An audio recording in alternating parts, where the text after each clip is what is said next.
Hello everyone शांति पाठशाला को मु आपणमानंकु स्वागत जणाउछि। आजिकार एक नूतन वीडियो रे आमे आलोचना करिबा मधुसूदन जयंती उपलक्षे एक सुंदर भाषण। वीडियोटी को आरंभ करिबा पूर्वरु चैनल को सब्सक्राइब करिनियंतु एवं बेल आइकन टी को प्रेस करि दियंतु। चलंतु आरंभ करिबा।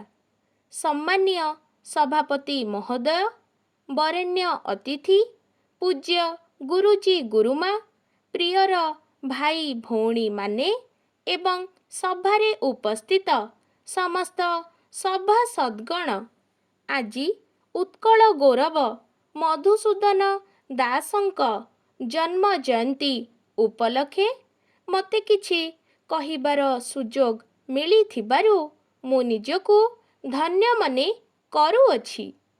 ओडिशार कटक जिला अंतर्गत सत्यभामापुर ग्रामरे 1848 मसीहा एप्रिल 28 तारिखरे मधुसूदन दास जन्मग्रहण करिथिले। तांको पितांक नाम चौधुरी श्री रघुनाथ दास एवं मातांक नाम पार्वती देवी। ग्राम चाटशाली रे मधुसूदन बाल्य शिक्षा आरंभ करिथिले। 13 वर्ष बयसरे से कटक सहर रे हाईस्कूल रे नाम लेखाइले। परवर्ती काल रे उक्त हाईस्कूल रेभेन्सा कॉलेजिएट स्कूल नाम रे नामित हेला। 1864 रे मधुसूदन एंट्रांस पास कले। अर्थाभाव जोगु कलिकता जाई पाठ पढ़िबा संभव न हेबारु से बालेश्वर जिला स्कूल रे शिक्षकता कले। किछि अर्थ संग्रह करी से कलिकता गले, मात्र सेथिरे पाठ पढ़िबा संभव हेला नाही। तेणु से ख्रीष्ट धर्म ग्रहण करी निज नाम गोविंद बल्लभ परिवर्ते मधुसूदन रखिथिले। 1870 मसीहारे से बीए पास करी सेठारे एक स्कूल रे प्रधान शिक्षक रहिले। किछि दिन से कलिकता हाईकोर्ट रे ओडिया अनुवादक रूपे कार्य करिथिले। 1873 रे से इंग्रेजी रे एमए पास कले।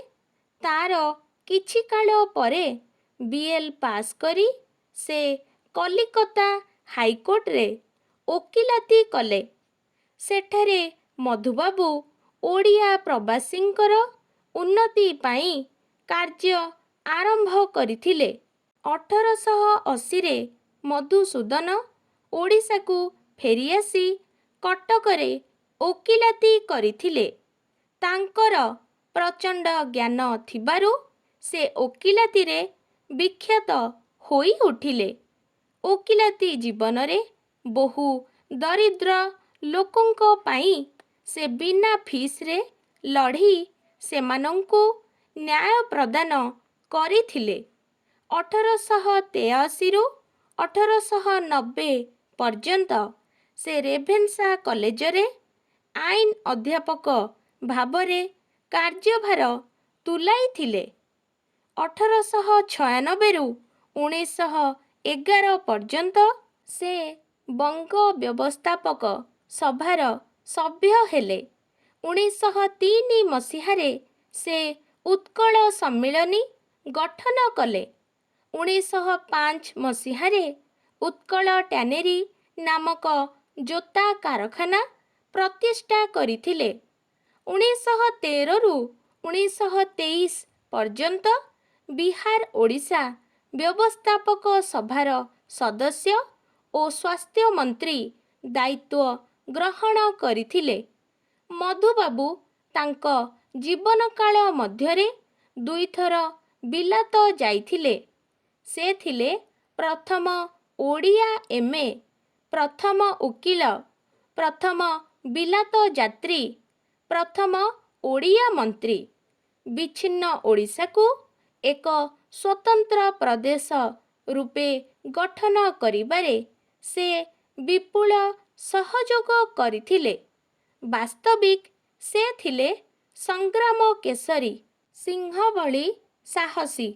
ତାଙ୍କ ଜୀବନରେ ସେ ବହୁ ଅର୍ଥ ଉପାର୍ଜନ କରିଥିଲେ, ମାତ୍ର ସେ ସବୁ ଅର୍ଥ ସେ ଓଡ଼ିଆ ଜାତିର ଉନ୍ନତି ପାଇଁ ବ୍ୟୟ କରି ଶେଷ ଜୀବନ ବହୁ ଅର୍ଥାଭାବରେ କଟାଇଥିଲେ। କାହାକୁ ହାତ ପତାଇ ନଥିଲେ। ସେ ଥିଲେ ପ୍ରଚଣ୍ଡ ସ୍ୱାଭିମାନୀ। ଓଡ଼ିଆ ଜାତିକୁ ଉଚ୍ଚ କରିବା ପାଇଁ ସେ ଅନେକ ପ୍ରଚେଷ୍ଟା କରିଥିଲେ। ଜୀବନ ତମାମ ଦେଶ ପାଇଁ ଲଢ଼ି ଲଢ଼ି 1934 ମସିହା ଫେବୃଆରୀ 4 ତାରିଖରେ ସେ କଟକଠାରେ ମୃତ୍ୟୁବରଣ କରିଥିଲେ। ଏତିକି କହି ମୁଁ ମୋର ବକ୍ତବ୍ୟ ଶେଷ କରୁଛି। ଆଜିକାର ଭିଡ଼ିଓଟି ଆପଣଙ୍କୁ କିପରି ଲାଗିଛି କମେଣ୍ଟ ମାଧ୍ୟମରେ ନିଶ୍ଚୟ ଜଣାଇବେ ଏବଂ ଲାଇକ୍, ସେୟାର, ସବସ୍କ୍ରାଇବ୍ କରିବାକୁ ଜମାରୁ ଭୁଲିବେନି। ଧନ୍ୟବାଦ।